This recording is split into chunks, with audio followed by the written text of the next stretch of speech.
ಎಲ್ಲರಿಗೂ ಭಕ್ತಿಯ ಶರಣು ಶರಣಾರ್ಥಿಗಳು. ನಮ್ಮ ಇಂದಿನ ವಚನವು ಆತ್ಮ ಪರಿಶೀಲನೆಯ ಅತ್ಯಂತ ಆಳವಾದ ವಚನಗಳಲ್ಲಿ ಒಂದಾಗಿದೆ. ಒಬ್ಬ ಮನುಷ್ಯನು ಇತರರನ್ನು ಮೋಸ ಮಾಡಿದರೆ ಸಮಾಜಕ್ಕೆ ಅದು ತಿಳಿಯಬಹುದು. ಆದರೆ ತನ್ನ ಮನಸ್ಸನ್ನೇ ತಾನು ಮೋಸ ಮಾಡಿಕೊಂಡರೆ ಅದನ್ನು ಯಾರು ತಿಳಿಯುತ್ತಾರೆ? ನಾವು ಮಾತನಾಡುವ ಮಾತು ಭಕ್ತಿಯಾಗಿದ್ದಾಗಿರಬಹುದು, ಆದರೆ ನಮ್ಮ ಮನಸ್ಸು ಭೋಗದಲ್ಲಿರಬಹುದು. ಮುಖದಲ್ಲಿ ನಗು ಇರಬಹುದು, ಆದರೆ ಹೃದಯದಲ್ಲಿ ಅಸೂಯೆ ಇರಬಹುದು. ಕೈಯಲ್ಲಿ ಇಷ್ಟಲಿಂಗವಿರಬಹುದು, ಆದರೆ ಚಿತ್ತವು ವಿಷಯಗಳಲ್ಲಿ ಅಲೆದಾಡುತ್ತಾ ಇರಬಹುದು.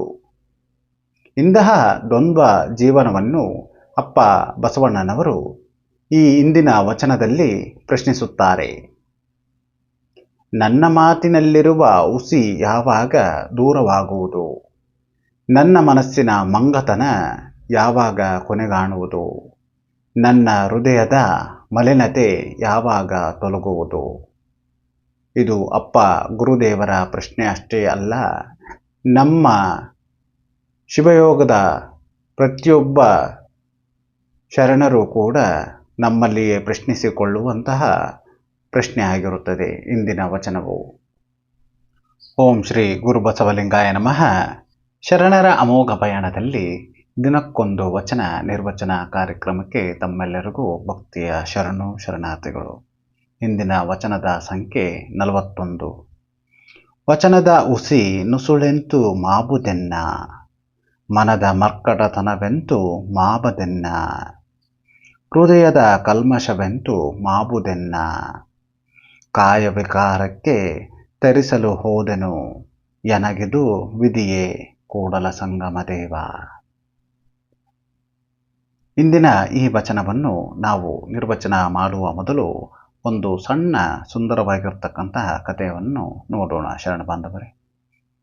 ಒಂದು ಊರಿನಲ್ಲಿ ಒಬ್ಬ ಶಿಲ್ಪಿಯ ಬಳಿ ಇಬ್ಬರು ಶಿಷ್ಯರು ಶಿಲ್ಪ ಮಾಡುವುದನ್ನು ಕಲಿಯುತ್ತಿದ್ದಾರೆ.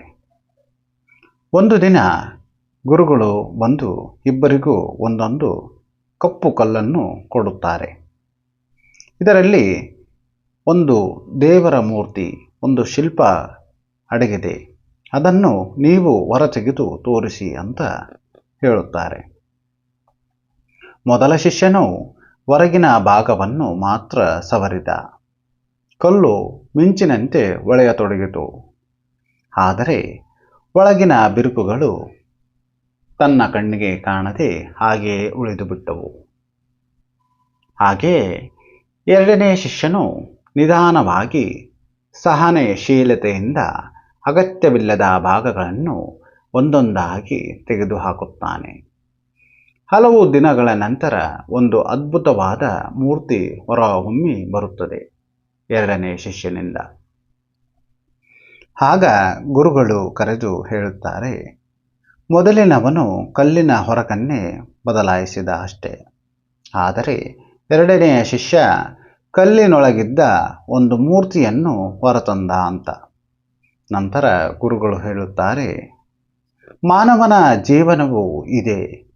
ಹೊರಗಿನ ವೇಷ ಬದಲಾಯಿಸಿದರೆ ಸಾಲದು, ಒಳಗಿನ ಕಲ್ಮಶ ಹೋಗಬೇಕು, ಆಗ ಮಾತ್ರ ಶಿವನು ಪ್ರಕಟನಾಗುತ್ತಾನೆ ಅಂತ ಈ ಕತೆ ನಮಗೆ ತಿಳಿಸುತ್ತದೆ ಶರಣ ಬಂಧುಗಳೇ. ಈ ಕಥೆಯ ಸಂದೇಶವನ್ನು ನೋಡುವುದಾದರೆ, ನಮ್ಮ ಜೀವನದ ನಿಜವಾದ ಸಾಧನೆ ಹೊರಗಿನ ಬದಲಾವಣೆಯಲ್ಲ, ನಮ್ಮ ಮನಸ್ಸಿನ ಹುಸಿ ಅಂದರೆ ಸುಳ್ಳುತನ, ಹೃದಯದ ಮಲಿನತೆ ಮತ್ತು ದೇಹದ ವಿಕಾರಗಳನ್ನು ನಿವಾರಿಸಿಕೊಳ್ಳುವುದು, ಅದುವೇ ನಿಜವಾದ ಶಿವಯೋಗ ಎಂದೆನಿಸಿಕೊಳ್ಳುತ್ತದೆ. ಇನ್ನು ನಾವು ಈ ವಚನದ ಸಾಲು ಸಾಲಿನ ನಿರ್ವಚನವನ್ನು ಮಾಡುತ್ತಾ ಹೋಗೋಣ ಶರಣ ಬಂಧುಗಳೇ. ಮೊದಲನೇದಾಗಿ, ವಚನದ ಹುಸಿ ನುಸುಳೆಂತು ಮಾಬುದೆನ್ನ. ಇಲ್ಲಿ ವಚನ ಎಂದರೆ ಕೇವಲ ಮಾತಲ್ಲ, ನಮ್ಮ ಜೀವನವೇ ಒಂದು ವಚನ ಅಂತ. ನಾವು ಹೇಳುವುದು ಒಂದಾಗಿರುತ್ತದೆ, ಆದರೆ ಮಾಡುವ ಕಾರ್ಯ ಇನ್ನೊಂದಾಗಿರುತ್ತದೆ. ಇದೇ ಹುಸಿ, ಇದೇ ಸುಳ್ಳು ಅಂತ ಹೇಳ್ತಾ ಇರೋದು. ಅಪ್ಪ ಬಸವಣ್ಣನವರು ಹೇಳುತ್ತಾರೆ, ಸುಳ್ಳು ಮಾತನಾಡುವುದು ಮಾತ್ರ ಹುಸಿಯಲ್ಲ. ಮನಸ್ಸಿನಲ್ಲಿ ಒಂದು ಇಟ್ಟುಕೊಂಡು ಹೊರಗೆ ಇನ್ನೊಂದು ತೋರಿಸುವುದೇ ಹುಸಿ ಅಂತ.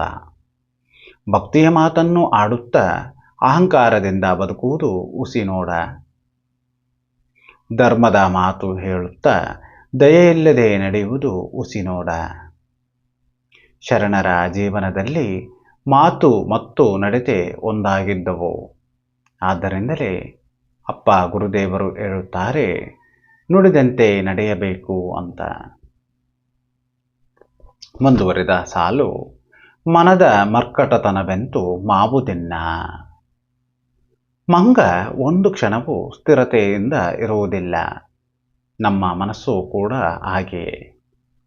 ಬೆಳಗ್ಗೆ ಶಿವಯೋಗದ ಪೂಜೆಯಲ್ಲಿ ತಲ್ಲೀನವಾಗಿರುತ್ತದೆ. ಸ್ವಲ್ಪ ಹೊತ್ತಿನಲ್ಲಿ ಕೋಪ ಬರುತ್ತೆ, ನಂತರ ಲೋಭ, ತದನಂತರ ಅಸೂಯೆ, ಮತ್ತೆ ಮನಸ್ಸಿನಲ್ಲಿ ಭಯ ಉಂಟಾಗುತ್ತದೆ. ಇದು ಮಂಗನಂತೆ ಹಾಡುವ ಮರ್ಕಟದ ಮನಸ್ಸು. ಶರಣರು ನಮ್ಮ ಮನಸ್ಸನ್ನು ದೋಷಿಸಲಿಲ್ಲ, ಅದನ್ನು ದೇವರ ಕಡೆಗೆ ತಿರುಗಿಸಿದರು. ಮನಸ್ಸು ಓಡಿದಾಗ ಅದನ್ನು ಮತ್ತೆ ಮತ್ತೆ ಲಿಂಗಸ್ಮರಣೆಯ ಕಡೆಗೆ ಕರೆತರುವುದು ಸಾಧನೆ ಅಂತ ಶರಣರು ಕೊಟ್ಟರು. ಹಾಗೆ ಮುಂದುವರೆದ ಸಾಲು, ಹೃದಯದ ಕಲ್ಮಶವೆಂತು ಮಾವುದೆನ್ನ.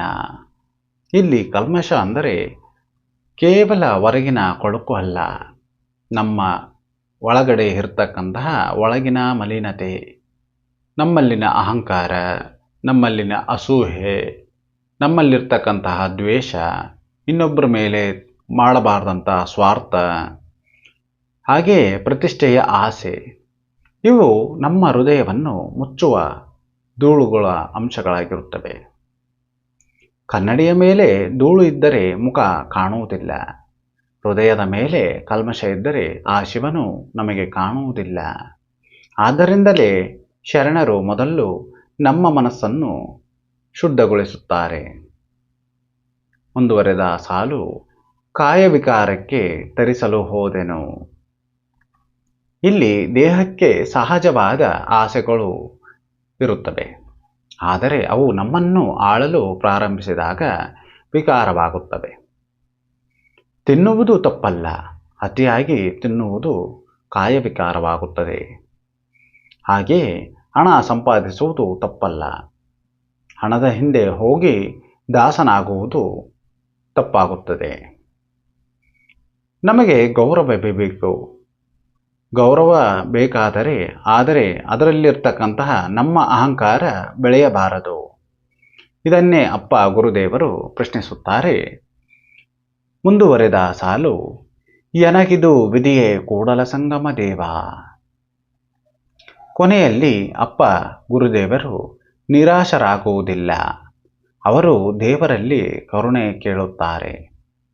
ನನ್ನಿಂದ ಮಾತ್ರ ಈ ಸಾಧ್ಯವಿಲ್ಲ, ನಿನ್ನ ಕೃಪೆ ಬೇಕು. ನನ್ನ ಮನಸ್ಸಿಗೆ ಶುದ್ಧವಾಗಿಟ್ಟುಕೊಳ್ಳಲು. ಇದೇ ಶರಣಗತಿ ಭಾವ ಶರಣ ಬಾಂಧುಗಳೇ. ಹಾಗೆ ನಾವು ಶರಣರ ಪ್ರಕಾರ ಆ ಶಿವನನ್ನು ಕಾಣಲು ಮೊದಲು 3 ಅಂಶಗಳ ಮೂಲಕ ನಮ್ಮ ಕಾಯಗಳಲ್ಲಿ ಶುದ್ಧಿತನವನ್ನು ತಂದುಕೊಳ್ಳಲು 3 ಅಂಶಗಳನ್ನು ನೋಡೋಣ. ಮೊದಲನೇದಾಗಿ ವಚನ ಶುದ್ಧಿ. ಸುಳ್ಳು ಬಿಡಬೇಕು, ಸುಳ್ಳು ಆಡಬಾರದು. ಕಠೋರದ ಮಾತು ಬಿಡಬೇಕು, ನುಡಿದಂತೆ ನಡೆಯಬೇಕು. ಆಗಲೇ ವಚನ ಶುದ್ಧಿ ಎಂದು ಅನಿಸಿಕೊಳ್ಳುತ್ತದೆ. ಎರಡನೇದಾಗಿ ಮನಃಶುದ್ಧಿ. ಅಸೂಯೆಯನ್ನು ಬಿಡಬೇಕು, ಇನ್ನೊಬ್ಬರ ಮೇಲೆ ಹೋಲಿಕೆ ಮಾಡುವುದನ್ನು ಬಿಡಬೇಕು, ನಮ್ಮಲ್ಲಿನ ಅಹಂಕಾರವನ್ನು ಬಿಡಬೇಕು. ಆಗಲೇ ಅದು ಮನಃಶುದ್ಧಿ ಅಂತ ಅನಿಸಿಕೊಳ್ಳುತ್ತದೆ. ಮೂರನೇದಾಗಿ ಹೃದಯ ಶುದ್ಧಿ. ನಾವು ಎಲ್ಲ ಜೀವಿಗಳಲ್ಲಿ ಕೂಡ ಆ ಶಿವನನ್ನು ಕಾಣಬೇಕು. ಪ್ರೀತಿ ಬೆಳೆಯಬೇಕು, ಕ್ಷಮೆ ಬೆಳೆಯಬೇಕು, ನಮ್ಮಲ್ಲಿ ಕರುಣೆ ಎಂಬುದು ಬೆಳೆಯಲೇಬೇಕು. ಆಗಲೇ ನಮ್ಮ ಹೃದಯ ಶುದ್ಧಿ ಆಗುತ್ತದೆ.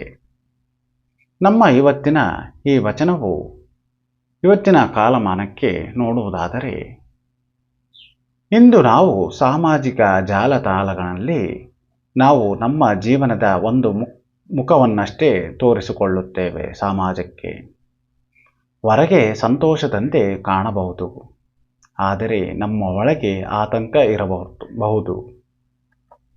ಹೊರಗಡೆ ಭಕ್ತಿಯ ಚಿತ್ರ ಇರುತ್ತದೆ ನಮ್ಮಲ್ಲಿ, ಆದರೆ ನಮ್ಮ ಮನಸ್ಸಿನಲ್ಲಿ ಅಹಂಕಾರ ಎಂಬುದು ತುಂಬಿಕೊಳ್ಳುತ್ತದೆ. ಹೊರಗೆ ಯಶಸ್ಸಿನ ಪ್ರದರ್ಶನವನ್ನು ತೋರುತ್ತದೆ, ಆದರೆ ನಮ್ಮ ಮನಸ್ಸಿಗೆ ಒಂದು ಸ್ವಲ್ಪವೂ ಕೂಡ ಶಾಂತಿ ಅನ್ನೋದೇ ಇರುವುದಿಲ್ಲ. ಈ ದ್ವಂದ್ವ ಬದುಕನ್ನು ಅಪ್ಪ ಗುರುದೇವರು ಶತಮಾನಗಳ ಹಿಂದೆಯೇ ಗುರುತಿಸಿ ಹೇಳಿದ್ದಾರೆ ನಮಗೆ.